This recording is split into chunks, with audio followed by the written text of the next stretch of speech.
नमस्कार, मैं आचार्य अनुपम जोली। कर्क राशि वाले लोगों के लिए आगामी सप्ताह का राशिफल लेकर आया हूँ। आगामी सप्ताह का मतलब 9 फरवरी से 15 फरवरी के मध्य आपके जीवन के अंदर ग्रहों का क्या प्रभाव रहेगा। शुरुआत करते हैं ग्रहों की स्थिति से। तो चंद्रमा कर्क तुला राशि से मकर राशि तक संचरण करेंगे। मकर राशि में सूर्य मंगल विद्यमान है। शुक्र बुध और राहु कुंभ राशि में, शनि मीन में, बृहस्पति मिथुन राशि में और केतु सिंह राशि में। चलिए इनके प्रभाव की बात करने से पहले चंद्रमा के संचरण की बात करते हैं। तो मेरे हर राशिफल के अंदर कुछ विशेष बात होती है। वो 3 मुख्य बात होती है।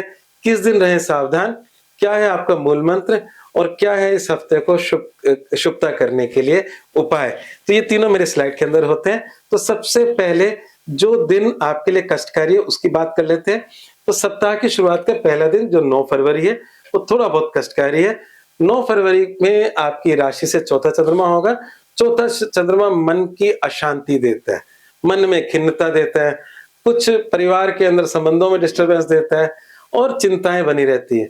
तो कुल मिलाकर बात है कि जब हमारा मन खिन्न होता है तो सब चीजें बिगड़ती हुई फील होती है। हमारा व्यवहार ही रिफ्लेक्ट होता है समाज के अंदर। तो पहला दिन थोड़ा सा भारी है, उसके बाद शेष सप्ताह आपका अच्छा दिख रहा है। और बात करते हैं जीवन के विभिन्न पहलुओं पे। तो हम सबसे पहले स्वास्थ्य की बात करते हैं। तो स्वास्थ्य को लेकर मैंने जैसे बोला कि पहला दिन जो है वो थोड़ा सा मेंटली टेंशन्स का रह सकता है। 6 सप्ताह आपके पक्ष का है।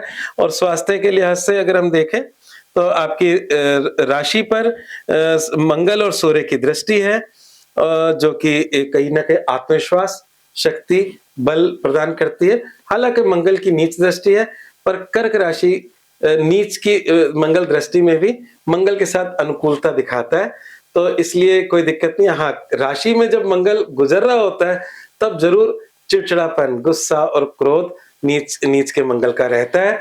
तो अभी दृष्टि है, दृष्टि से भी थोड़ा बहुत प्रभाव तो होता है, पर चंद्रमा की राशि के अंदर मंगल की दृष्टि, नीच की दृष्टि में भी थोड़ा बल तो मिलता ही है। तो निश्चिंत रहें, ऐसा कोई चिंताजनक कोई बात नहीं है। स्वास्थ्य के लिहाज से पाया मजबूत है, चिंताजनक बिल्कुल भी नहीं है। करियर, व्यवसाय और नौकरी की बात करें तो हाँ, ये है कि हमारे ज्योतिष के अंदर 2 बातें आती हैं।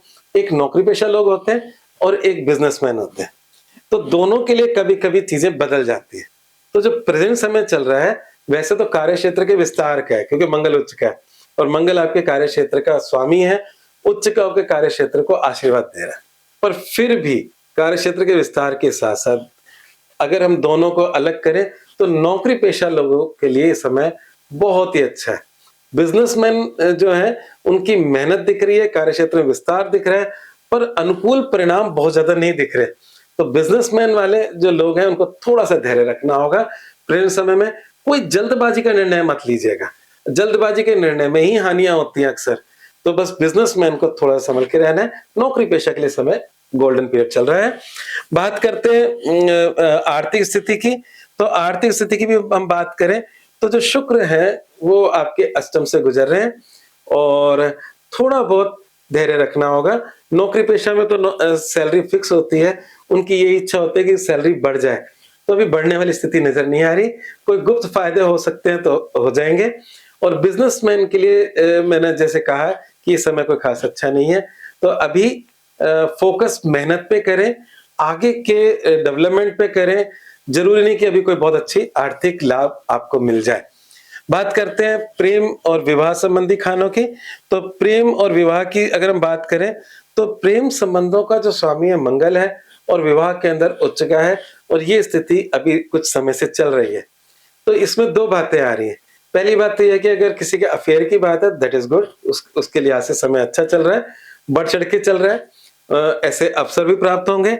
परंतु अगर कोई व्यक्ति प्रेम को विवाह में कन्वर्ट करना चाहता है तो उनके लिए भी समय बहुत योग कारक है, क्योंकि प्रेम का संबंध मंगल विवाह के खाने में उच्च का है। तो ऐसे इस समय पे लव मैरिज होने के चांसेस हैं।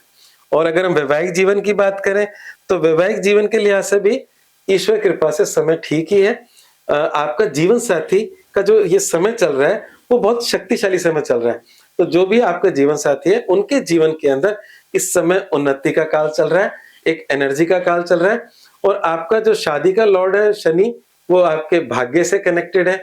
शादी में उच्च का मंगल बैठा है। तो हम ये कह सकते हैं कि जीवन साथी का सहयोग भी आपके लिए लाभकारी है और जीवन साथी के जीवन में भी इस समय उन्नति कारक समय चल रहा है, तो आपके ग्रहों का प्रभाव उसके जीवन में भी अच्छा चल रहा है। बात करते हैं एजुकेशन और भाग्य और समाधान की।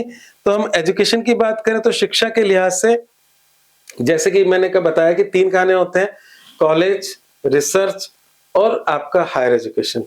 तीनों इस समय ठीक चल रहे हैं। रिसर्च का खाना भी बहुत ही अच्छा है, उसमें बहुत लाभ है।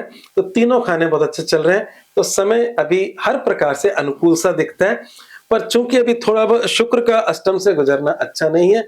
राहु तो साल भर रहेगा, पर शुक्र का अष्टम से गुजरना अच्छा नहीं है। तो माँ लक्ष्मी की पूजा आपके लिए लाभकारी होगी। अगर आपको ये प्रेजेंट समय की डिस्टर्बेंस को ठीक करना है तो माँ लक्ष्मी की शरण में जाएं। और लक्ष्मी जी का बीज मंत्र है श्रीम, श्रीम का पाठ कर सकते हो।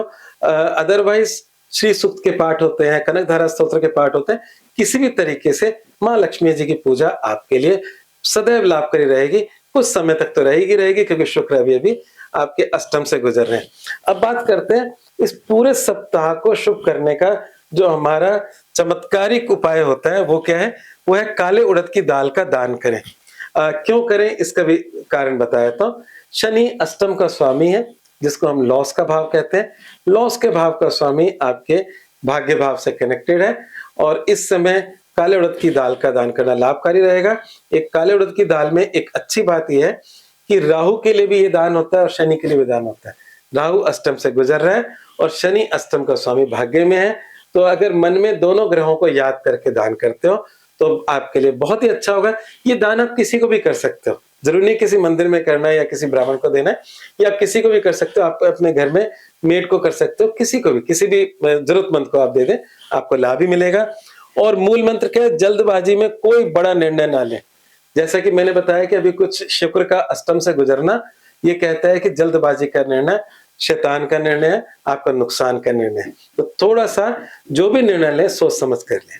चलिए आज बस इतना ही, पर जाने से पहले मैं कहूंगा कि मेरे चैनल को लाइक करें, सब्सक्राइब करें, और जिससे कि आपके पास मेरा राशिफल निरंतर पहुंचता रहे। धन्यवाद।